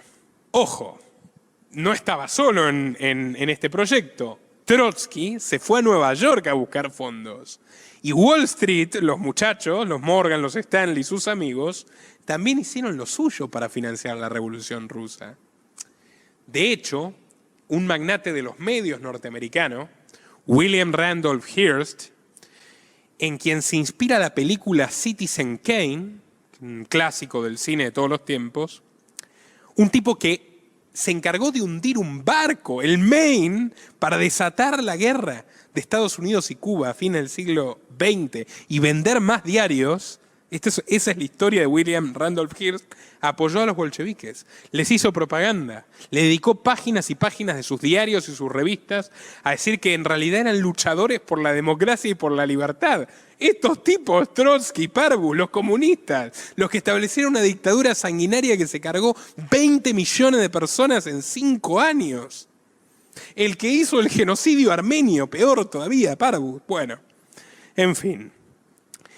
A Trotsky lo ayudaron con $1 millón para el Ejército Rojo William Thompson del Manhattan Bank. Y para la nueva política económica que introdujo Lenin ya como gobernante genocida de la Unión Soviética, los técnicos de los Morgan y de los Stanley, que fueron los que sugirieron las políticas clave de la llamada nueva política económica. En conclusión, fueron Wall Street, los banqueros y los políticos alemanes, a través de este millonario de izquierda, los hacedores de la Revolución Rusa. Hubo más y después, porque no es que solamente hicieron la revolución y ya está. Nos han vendido toda la vida de que la Guerra Fría es prácticamente un enfrentamiento entre el polo de la democracia y de la libertad y el polo de la opresión comunista. Bueno, Henry Ford no pensaba así. Henry Ford estableció en la ciudad de Gorky, ya en tiempos de Stalin, una planta que le vendió al gobierno soviético, una planta de camiones de lo que sería la marca estatal Gas, que serían los mismos camiones que, fíjense qué paradoja, luego abastecerían, por ejemplo, las tropas norvietnamitas contra el ejército estadounidense en la guerra de Vietnam. Ford es otro sujeto que merece ser reseñado realmente. Nacido en 1863 en una granja de Michigan, llegó a escribir que odiaba con toda su alma al campo y al sector agrícola y que soñaba con destruirlo. Le gustaba la ingeniería, era ingeniero Henry Ford. En 1891 empezó a trabajar con Thomas Edison, otro monopolista que merecería su propia reseña, pero no lo vamos a hacer porque no nos alcanzaría la vida para reseñarlos a todos. Y en 1892 completó su primer proyecto de automóvil, propulsado por un motor de 2 cilindros y 4 caballos de fuerza. Ford era positivista, estaba inspirado por las ideas de Comte, era masón, pertenecía a la Gran Logia de Nueva York y se crió en la ciudad de Detroit, que bueno, en un momento, digamos, de amplio desarrollo industrial en los Estados Unidos, con las conexiones que le permitió llegar a ser grado 33 del rito escocés de la masonería, lo ayudaron mucho a consolidar su propia empresa, la Ford Motor Company, fundada el 16 de junio de 1903. Las ideas económicas de Henry Ford son en gran medida lo que luego conoceríamos como keynesianismo. Él se anticipa a Keynes y sostiene que hay que fomentar el consumo de las clases bajas y medias en detrimento del ahorro. Si Ford logra que sus propios obreros compren los automóviles que producen, los salarios son prácticamente gratuitos. Entonces, Ford siempre fue un partidario de políticas monetarias expansivas, es decir, que haya inflación, que la gente gaste más de lo que ahorre, y bueno, obviamente eso beneficia a los grandes actores consolidados como él.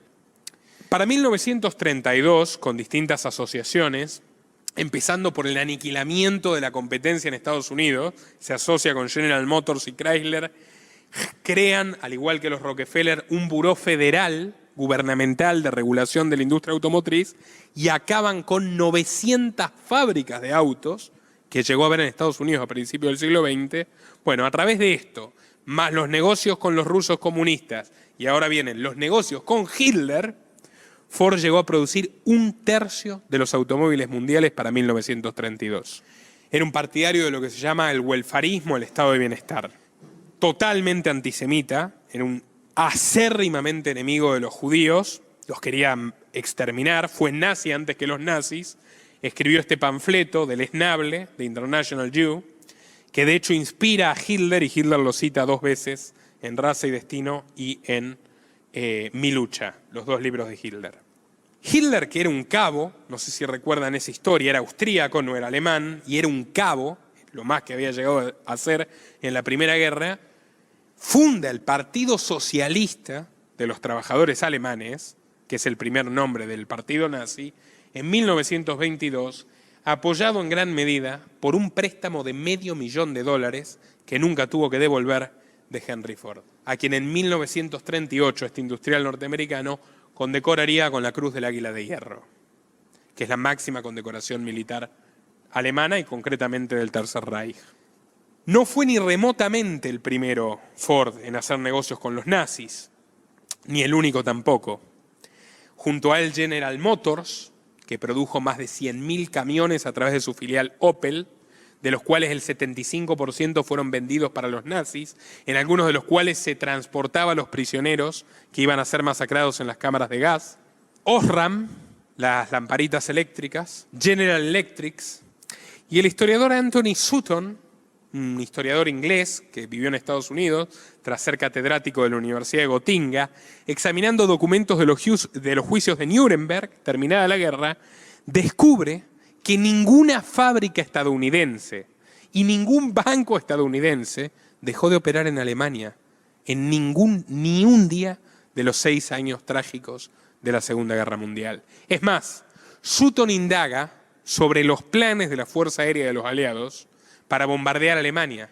En Francia, que estaba tomada por los nazis, por el régimen de Vichy, bombardearon fábricas de autos. Por supuesto, eran fábricas de autos y camiones que tenían un uso militar. En Alemania bombardearon todas menos las norteamericanas. Las 10 principales fábricas de General Electric también, por ejemplo, que eran proveedores del gobierno de Hitler, no sufrieron ningún daño. Las más pequeñas, a lo sumo, se les rompieron las ventanas. O sea, tiraron las bombas a propósito sobre casas de civiles en lugar de sobre las fábricas norteamericanas. Curioso, ¿verdad? Bueno, Ford, por cierto, y estos muchachos también tenían un historial delictivo en los Estados Unidos bastante profuso. En su caso, durante la Gran Depresión, él contrataba esquiroles, que eran matones profesionales, muchos vinculados a la naciente mafia italiana, para asesinar a los huelguistas. Ford también tuvo su propio proyecto de ciudad, porque decimos, a ver, ¿cómo pues estos tipos estén tan locos? Schwab, Gates, quieren modificar al mundo de acuerdo a sus locuras. Bueno, es una constante histórica. Ford creó Fordlandia, en Brasil, que todavía existe, en el medio del Amazonas. A sus 65 años de edad, interesado por el caucho, que por supuesto le servía para su negocio, básicamente lo que no compró lo robó por la fuerza de este pequeño poblado rural y lo bautizó Fordlandia, nombre que mantiene hasta el día de hoy, donde estableció todo tipo de costumbres obligatorias, por ejemplo la de no tomar alcohol, porque como él era abstemio quería que todos sean abstemios, construyó hospitales, escuelas, generadores, un aserradero, una torre de agua, por supuesto todo le pertenecía a él. Entonces era prácticamente un comunismo donde todo está concentrado, en lugar de en el Estado, en Henry Ford. Henry Ford es el Estado. Eso es el no tendrás nada y serás feliz, que están buscando en la actualidad. Bueno, vigilancia absoluta, metía en la cárcel a quien se le antojara, trabajadores esclavos. En un momento le pintó la locura y como no eran muy productivos los habitantes, decidió echar a las mujeres, le parecía que las distraían, les daba de comer comida enlatada, en fin. Para 1945, cuando se desarrolla el caucho sintético, básicamente Ford los abandonó a su suerte y varios murieron de hambre, porque además se llevó todo. Y estaban en el medio de la selva, ni siquiera justamente había pensado en no conectarlos con otros lugares para que estén completamente a su merced. Acordémonos del libro de Aldous Huxley, la novela distópica Un Mundo Feliz, donde básicamente el nuevo dios de esa dictadura científica que él imagina es Henry Ford. Henry Ford es el paradigma del oligarca tecnocrático norteamericano que ya para 1932, que es cuando Huxley publica el libro, gobernaba en el mundo. Antes de Huxley hay un libro muy bueno y muy divertido, la verdad. A mí me fascina, se los recomiendo muchísimo, porque además es cortito, de un italiano que se llama Giovanni Papini. El libro se llama Los diarios del Gog. Los diarios del Gog es una novela muy divertida que básicamente narra los diarios personales, imaginarios, del señor Goggins, que es un Henry Ford, es un Bill Gates de la época, un plutócrata, un ingeniero social norteamericano, hawaiano, que va guardando registro de sus actividades como filántropo, como alguien que está llamado a transformar al mundo o a salvar al mundo. Fue escrito en 1930 y fíjense la vigencia de este capítulo de Giovanni Papini. Esta mañana, habla como Goggins, el Gog, el protagonista, mientras me hallaba preparando tranquilamente mi itinerario asiático, se me ha presentado un hombre de unos 50 años, amable y casi obsequioso, quien me ha manifestado que debía hablarme a solas de cosas muy importantes. Entonces despaché a mi secretario y me dispuse a escucharlo. ¿Conoce usted a la FOM?, me preguntó en voz baja el visitante. Y he tenido que admitirle que nunca oído hablar de ella. Me lo imaginaba, me contestó. Y es mejor que así sea. Se trata, como le explicaré, de una liga secreta. Mis jefes creen que la adhesión de usted sería infinitamente deseable. Yo he creído, dice Goggins, que se trataba de una especie de Ku Klux Klan y he manifestado que de ninguna manera quería mezclarme con ese tipo de sociedades secretas. Pero me contestó que cuando me explicara lo que era la FOM, cambiaría mi manera de pensar. El nombre es una sigla de iniciales. FOM significa Friends of Mankind, amigos de la humanidad. Y nuestros propósitos son completamente desinteresados. Los fundadores, cuyos nombres me son imposibles de revelar, han partido del siguiente principio. El aumento continuo de la humanidad es contrario al bienestar de la humanidad en sí misma. Por medio de la industria, la agricultura y la política colonial, nuestros países intentan suplir este déficit, pero está claro que dentro de algún tiempo habrá un balance demasiado desigual entre el banquete y el número de los que asisten al banquete. Malthus tenía razón, pero se equivocó en creer el desastre demasiado temprano. Debemos celebrar que la naturaleza, en forma de terremotos, erupciones, epidemias, carestía y guerras, viene a diezmar de modo periódico al género humano. También los accidentes automovilísticos, el comercio de alcohol y los progresos del suicidio contribuyen desde algún tiempo a la reducción de los habitantes del planeta. Pero todas estas providencias se han tornado insuficientes, sin contar que además son dolorosas para las víctimas. ¿Cómo remediarlo? Bueno, desde la FOM hemos llegado a la conclusión de acelerar racionalmente la desaparición de los seres humanos que sean poco dignos para vivir. La nuestra podría llamarse, en su primera fase, la Liga para la Eutanasia Inadvertida. El inconveniente de las calamidades naturales, como las epidemias y las guerras, es que provocan la desaparición de los jóvenes, de los fuertes, de la gente que nos resulta útil. Pero si es necesario hacer un expurgo sobre la tierra, lo justo es ante todo eliminar a los inútiles, a los peligrosos, a los incapacitados o a los que ya han vivido bastante. El terremoto y la cólera son ciegos, pero nosotros tenemos ojos y muy buena vista. Nuestra liga se propone, pues, apresurar de un modo dulce y discreto y en absoluto secreto la extinción de los débiles, de los enfermos incurables, de los viejos, de los inmorales y de los delincuentes, de todos los seres que no merecen vivir o que viven para sufrir o que imponen gastos considerables a nuestra sociedad. El mayor problema que tiene la economía es cómo administrarse la economía frente a la salud. ¿Y eso por qué es? Porque la búsqueda de la eternidad es incita al hombre. El hombre quiere no morir, quiere vivir el mayor tiempo posible. ¿Y qué hace la medicina? Cada vez le da más recursos para seguir viviendo. ¿Y eso qué provoca? Tiene consecuencias económicas tremendas. Porque ahora, hace 30 años atrás, teníamos que mantener a una persona hasta los 70 años. Y ahora lo tenemos que mantener hasta los 85. Y trabaja menos gente. Y a su vez, mantener una persona con vida cuesta mucha plata por toda la aparatología, la medicación. Yo lo que quiero es una política más racional. Que sería eso, que no haya el enojo, no se llegue al enojo para que no se produzca la creación de los puestos. Eso que dije antes, buscar una política más racional y menos emocional. Más racional y menos emocional.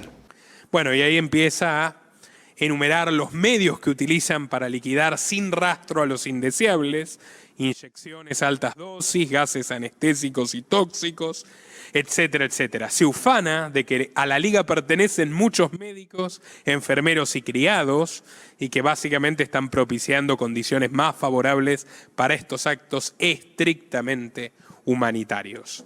Papini se imaginó esto, no tenía forma de saber que realmente existía una liga malthusiana en Inglaterra en esa misma época. Y luego la Sociedad de la Eugenesia, que en los Estados Unidos contó como uno de sus integrantes a William Gates Sr., el padre de Bill Gates. O sea, realmente existían estas organizaciones. Y realmente hoy las vemos en pleno auge. Más adelante tomarían forma y lo harían ya a cara descubierta con los programas del Club de Roma, que explícitamente sostienen que la humanidad es la principal amenaza de la humanidad y que si cada vez hay más gente, bueno, van a venir todas las catástrofes que advirtió Malthus y que hay que llevar adelante programas coordinados por los organismos internacionales para llevar a cabo la reducción poblacional. Sobre el Club de Roma se inspira el Foro Económico Mundial. Schwab fue uno de los miembros más jóvenes del Club de Roma. Los informes donde hablan de estas cosas son explícitos. De hecho, son partidarios de crear angustia social para convencer a las personas de que dejen de reproducirse. Y una idea de un economista francés que perteneció tanto al Club de Roma como actualmente al Foro Económico Mundial, Jacques Attali, lo explica muy bien: los pánicos estructurantes. Jacques Attali, que de hecho se jacta de ser el hombre que ingresó a Macron en la política, el actual presidente, tiene un libro que a mí me gusta mucho, que se llama Breve Historia del Futuro, y no me gusta porque esté de acuerdo con su contenido, sino porque es bastante claro sobre lo que persigue, donde sostiene que los grandes cambios en Occidente solo pueden producirse a través de eventos traumáticos o catastróficos que agiten el miedo a la muerte y que lleven a la gente a hacer cosas que no quiere hacer. Es un futurista muy lúcido, escabrosamente lúcido, que de hecho estuvo preso por tráfico de armas, personaje interesante, Sheikh Za'atali, que está vivo, lo pueden buscar, donde termina sosteniendo que las nuevas armas del hiperconflicto y de la dominación hegemónica en el siglo XXI serán armas químicas, biológicas, bacteriológicas, electrónicas y nanotecnológicas. Pero bueno, creo que hemos conversado bastante.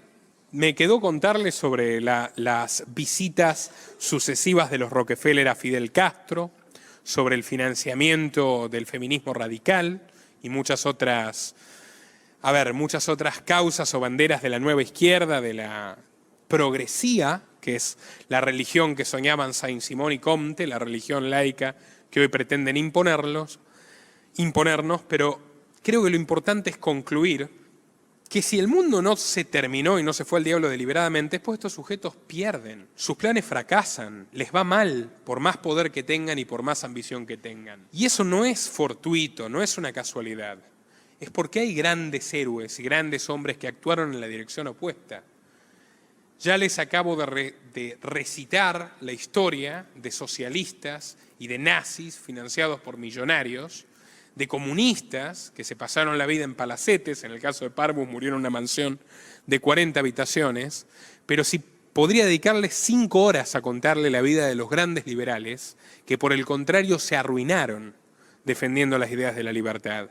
Algunos terminaron presos, otros terminaron muertos, muchos eran de orígenes humildes.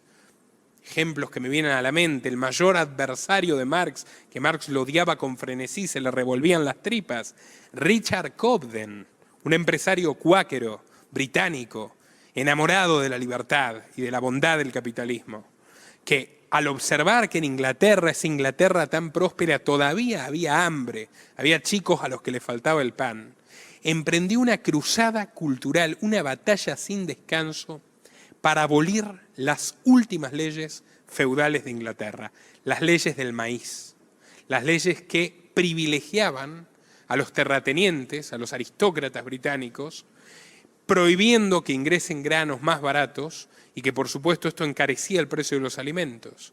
Cobden se pasó, junto con su amigo John Bright, años, más de una década, 15 años de plaza pública en plaza pública, pregonando sin descanso la virtud del libre comercio y luchando por la abolición de las leyes del maíz. Al principio lo caricaturizaban, lo trataban como un idiota, como un tipo que perseguía una causa perdida, como un traidor a la patria, como un enemigo de Inglaterra. Pueden buscar incluso Richard Cobden cartoons, está lleno de caricaturas, pese a que esto fue en el siglo XIX.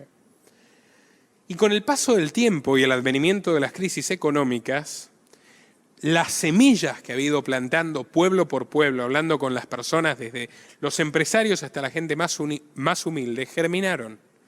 Y el pueblo inglés se levantó contra las leyes del maíz y fueron abolidas. Y al cabo de 10 años,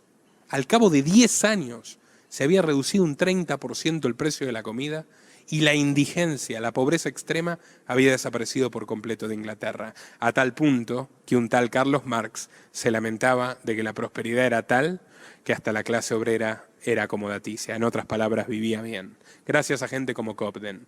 Y así tantos más. Thomas Paine, un editor que arriesgó tantas veces su cuello, un editor inglés que fundió su imprenta repartiendo su libro El sentido común, que inspiró la gesta de la Revolución Americana, que inspiró a los independentistas latinoamericanos, a todos. Francisco de Miranda, su amigo y su discípulo, que terminó preso, entregado por Bolívar, pues Bolívar quería convertirse en dictador y lo que buscaba Miranda era realmente una federación de pueblos libres en América. Frédéric Bastiat, un hombre que también se dedicó toda la vida a difundir las ideas económicas de la libertad en Francia frente a psicópatas contemporáneos suyos como Fourier, Saint-Simon, el propio Proudhon, que no era tan malo pero completamente disparatado en sus ideas económicas. Bastiat llegó a ser el hombre más leído el economista más leído de todos los tiempos en vida. Los campesinos más humildes de Francia leían sus libros. Y eso fue lo que frenó a Francia, evitó que Francia, que fue sede de tantas revoluciones, luego de la francesa, luego de la del 89, la del 33, la del 48, la Comuna de París del 71. Bastiat fue lo que impidió que Francia se convierta en un inmenso cementerio comunista. Herbert Spencer en Inglaterra, otro muchacho de origen humilde, extraordinariamente talentoso, que termina convirtiéndose en el gran rival de Comte, en el filósofo más leído también de todos los tiempos, que con su libro El hombre contra el Estado termina revelando las claves de cómo debemos pararnos frente a las instituciones que se abusan de poderes ilegítimos contra nuestros derechos y de la dinámica perversa que hace que hasta los partidos autodenominados liberales o libertarios terminen cediendo a la ley de hierro de las oligarquías, a los caprichos de estos dementes, a la hiperregulación y a las herramientas que asfixian la evolución y el desarrollo natural del ser humano. Tantísimos personajes que dieron su esfuerzo a la causa de la libertad. Yo me pregunto qué hubiera pasado si más empresarios, de los tantos que hay, de la inmensa mayoría de empresarios honestos que hay, hubieran financiado a Bastiat y a Spencer, hubieran financiado a Paine y a Miranda, en vez de financiar a esta manga de psicópatas asesinos. Y si hay alguien aquí en esta sala, o luego cuando lo miren en las redes sociales, en YouTube, que tiene capital y justamente ganado, piense por un momento en la amenaza que supone la agenda de quienes una vez más, luego de 2 siglos, vuelven a decirnos que no tendremos nada y seremos felices. Y piensen dónde invierten su dinero. Yo he tenido la fortuna, después de muchísimos años, de encontrar, por ejemplo, un mecenas que me ayude a llevar adelante la Academia Libertaria, una plataforma educativa que hasta ahora ha sido totalmente gratuita, donde más de 1.200 alumnos reciben gratuitamente cursos sobre ética, economía, filosofía de la libertad, gracias a esta persona. Necesitamos muchos más empresarios que defiendan, más no sea por su propio interés que es legítimo, que defiendan la propiedad, que defiendan la libertad, que se involucren en las causas correctas para que no triunfe esto, que detrás de este bello marketing multicolor no esconde otra cosa que un proyecto antihumano, misántropo y eventualmente genocida. Más empresarios que apoyen a la Fundación ISOS, más empresarios que apoyen a la Academia Libertaria y más empresarios que hagan sus propios proyectos. No estoy pidiendo dinero, para mí no me interesa en absoluto, ni para mi organización ni nada por el estilo. Estoy pidiendo que haya compromiso con la libertad. Y el que no tenga capital, el que no tenga dinero, tiene un cerebro, tiene 2 manos, tiene un celular, tiene la oportunidad de dar esta batalla antes de que, como les dije al principio, sea demasiado tarde. Es mucho, mucho más sencillo defender la libertad que luego tener que lamentarse y buscar cómo recuperarla.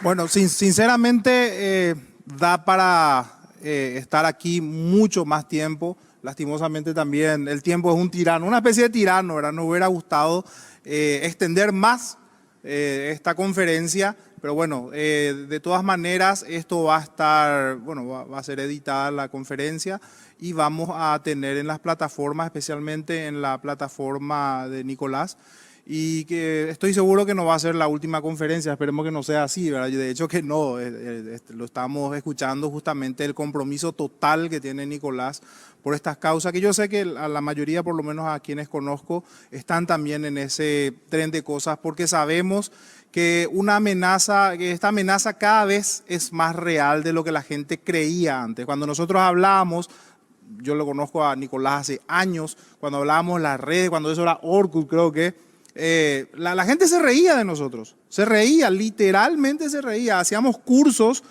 con la Fundación Libertad, venían 3 personas y encima de esas 3 personas se burlaban otra vez de nosotros. O sea que está comenzando a germinar esta semilla que es la libertad, así como en algún momento en nuestra historia hubo gente que se plantó ante estas ideas, siempre los va a haber. Como decía Cicerón, los tiranos nacen en todas las generaciones. Así es que siempre vamos a tener tiranos para divertirnos y para defender nuestra libertad.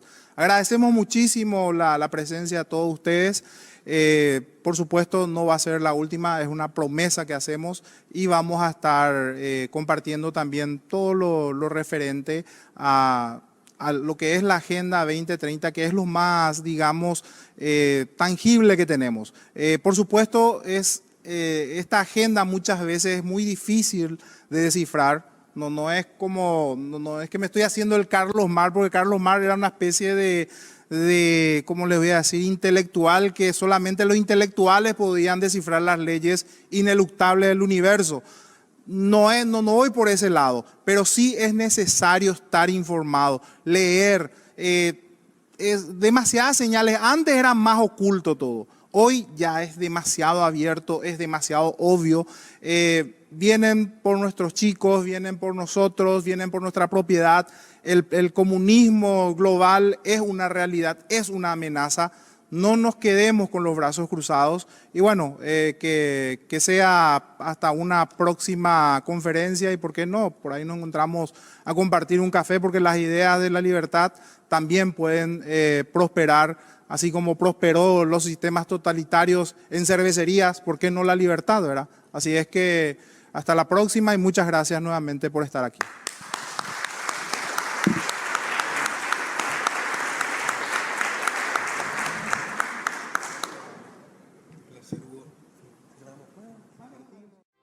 Nuestro trabajo depende de tu apoyo.